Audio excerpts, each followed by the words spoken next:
we will start with that Belgium against Canada game. Make sure to drop your comments in as well as you're watching this. We'd love to hear from you guys. Get your thoughts on Canada, unfortunately going down 1-0. Now, Mike, I'm going to come to you first.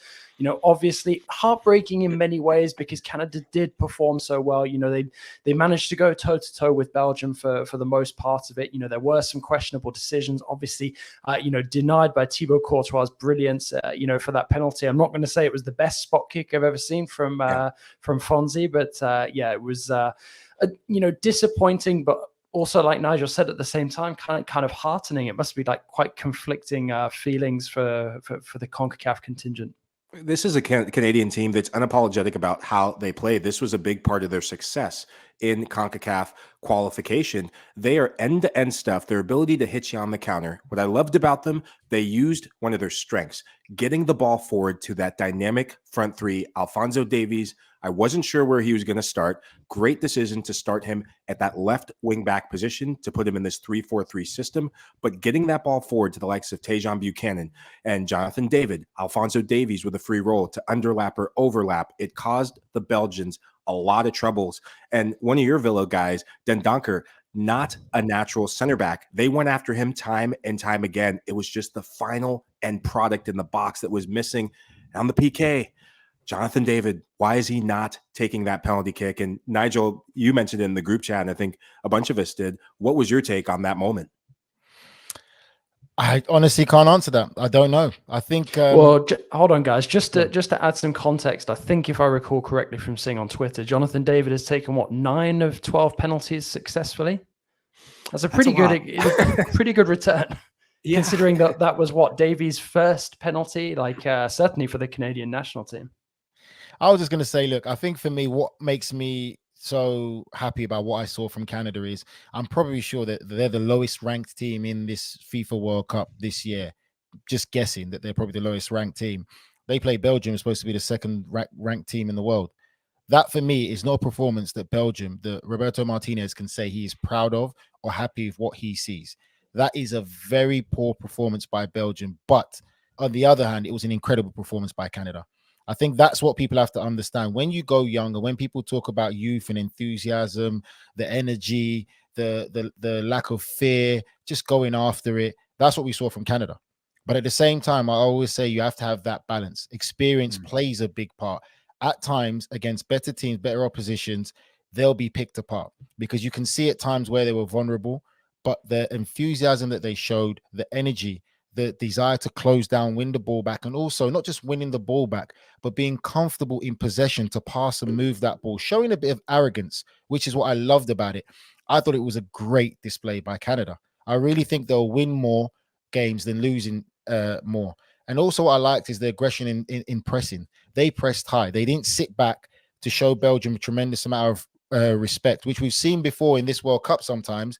Underdog teams sitting back for the first 45, showing some superior teams who are seen superior a bit of too much respect, and then they get punished, and then they grow into it in the second half. And you feel if you had that same attitude and application in the first half, you guys could have got a result.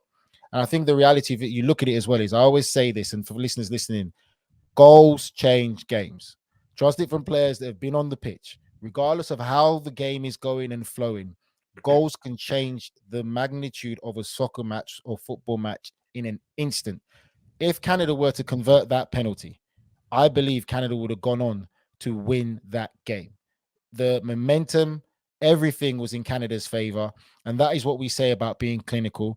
And it's what we discussed and what you guys mentioned about Belgium.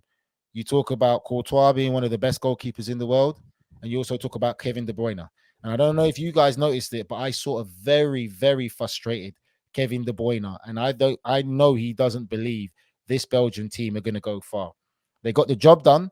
They were professional, but Canada were all over them. And that's the thing about this Canada performance. It really was great. And I think they can take a lot of inspiration from it. It should also be a learning point in being more clinical at times when you get those opportunities, and also being ready defensively, knowing the quality of opposition you're playing against, always alert, always alive, and not taking, when the game's going in your favor and the momentum's with you, taking it for granted, always thinking about the danger. But that all comes with playing more games and playing with better players.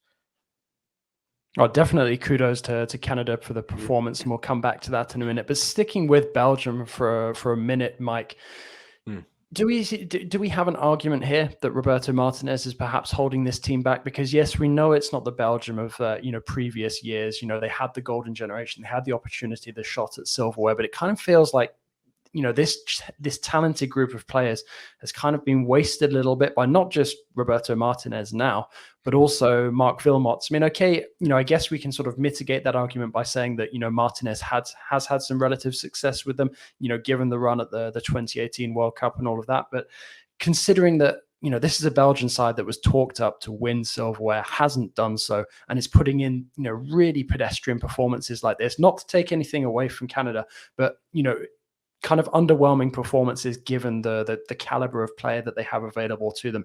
Do you think there's an argument to say that Belgium could be better, if they had somebody else, perhaps calling the shots? Well, I think it's really down to the player selection that's going on. That's what's holding Belgium back. Eden Hazard has passed it.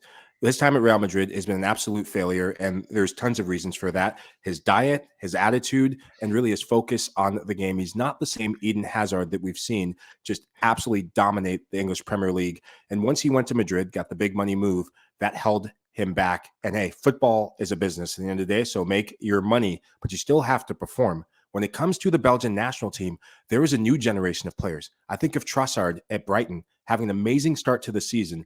Those players are ready to step in and start. Onana as well. When he came in, his ability to cover ground, his physical prowess matched up much better than Yuri Tillemans. Yuri Tillemans is about to be a meme at this World Cup because Alphonso Davies put him on skates. He will forever be remembered in that first game for being on the floor. Hopefully he can redeem that. I have full confidence in him because he's a good footballer, but there are players waiting in this Belgium ranks that I think are a better fit for where the national team really is at right now. It's been a bit of a lack of progression, Michael, I think, and you're right to a certain degree, but still the talent that they have there. Belgium's biggest problem is really defensively. That is their biggest problem. That defense is so vulnerable. And for me, just lackluster. The way that Canada really pressed them, made them uncomfortable. And let's be real, Canada dominated that game, really and truly. If they were a bit more clinical, a bit more cute in the sense. And I felt at times, really, again, it's similar to what I saw in the Germany game. It's, again, Canada first time in the World Cup in how long? Some players have a bit of a selfish moment where that extra pass was on for a teammate who was in a better position. If they take that kind of calmness and composure in and think that we're going to win together, I don't have to score the goal to get the headlines in the paper in Canada, and think about the team dynamic. There were moments where Canada had that spare man and could have really hurt Belgium. I think for me, Belgium, it's not good enough. You can't protect Belgium. Regardless of them getting the win, they got the job done, so to speak, which everyone expected them to get the job done against Canada, let's be honest. But the performance, anyone who says that's a good Belgian performance and they can take a lot of confidence from that for when they face club or nations that they'll be judged against, those top tier nations, you don't know football if you're going to believe that. Now, I feel a bit bad sort of suggesting this based on the back of that performance, but it's not been a great start to the World Cup for CONCACAF sides, Mike. Now, let's get into it. Is this a crisis just yet for CONCACAF, or do you think there are opportunities for the representatives to turn it around in the second round of games? I mean, I think we can certainly see that there's hope for Canada. I guess because you're on the show with Nigel and I, we're not going to write off the USMNT just yet. But some people might beg to differ with that opinion. But when you see Costa Rica just getting absolutely, destroyed, pulverized by Spain, Mexico as well, kind of sort of laboring to that draw against Poland, doesn't fill you with confidence that anyone might get to the knockout phase. I mean, if we're feeling most confidence about Canada and they've lost, it's kind of feels a bit bleak, no? I think the expectations for CONCACAF is underwhelming outside of CONCACAF. These are CONCACAF teams that believe within themselves. I look at the U.S. men's national team. They're going to favor the fact that the expectations are low, and they're going to relish becoming the dark horses of their respective groups. Look at the USMNT, getting a draw against Wales. The group is not done. I don't care what anyone says. You still have to play the match against England, and England still have a match against Wales. I think that is going to be a massive, massive game for the Welsh on the final group day. Mike, if England beat USA, job done. It's not so done. what's the Wales match going to do with it? England beat Wales, England beat America, job done. It's not Killer instincts. done. You If they are beat asking USA, a it's Wales job done, team. 6 points. But you were asking a Wales team in that final day. You're asking a Wales team to go and break down an Iranian team who will not be the same Iranian team that showed up against England. I can guarantee you that. That game is done and dusted. If Wales think they're going to show up and Iran are going to just wilt and keel over, it's not going to happen. They're going to end up on the wrong side of a result. That is a one-off from this Iranian team, who is one of the most resolute defenses coming into the World Cup. And they have a lot of off-field issues, and it was always going to weigh down on those players. For CONCACAF, Costa Rica aside, because we're going to get into that, that was embarrassing. It was humiliating from start to finish. The rest of CONCACAF, I still think that's a lot to play for. I think it would be too harsh to write every single team off. For Mexico, yesterday we were talking. Well, JJ's is writing off USA. Like, let's be realistic. From what we've seen, you know what, Nigel, you take it. You take it. Mexico is a great side. Mexico just missing that number 9. You can't write Mexico off. The performance, I'm just going on the performances that we've seen. Canada, for me, performed better than USA did against Wales. That's just my honest opinion. When I saw that, I saw a lot more positives, whether you're a manager or a coach. When you look at that Canada performance, there's a lot more you can work on with Canada and a lot more you can have a positive outlook than the performance I saw by USA against Wales. Mexico, for me, have surprised all of us because they've turned on. It's the World Cup, like we said. They've just turned on out of nowhere. If they can put the ball into the back of the net once or twice, get their confidence up, Mexico are dangerous. They've always been dangerous, and they've always been fighters, and their performance was fantastic. For me right now, Mike, it's just the USA that just haven't really put on a performance where you can say, yeah, 45 minutes. I'll give them 45 minutes against Wales. They were great 45 minutes. 45 minutes is not good enough. Fighting talk from Ivan Uribe in the comments. Keep those comments coming in, everyone. We've got a regular commenter as well, Matt Osman there. Well, there you go. You've got Ivan saying Mexico, Canada, USMNT will dominate, and then Matt saying, "I'm sorry, Mike, but I'm with Nigel here. England are going to maul us on Friday." See, there's pessimism leaking in already. Like you said, we're not going to get into our post-mortem of Costa Rica just yet. We're still sticking in Canada's group.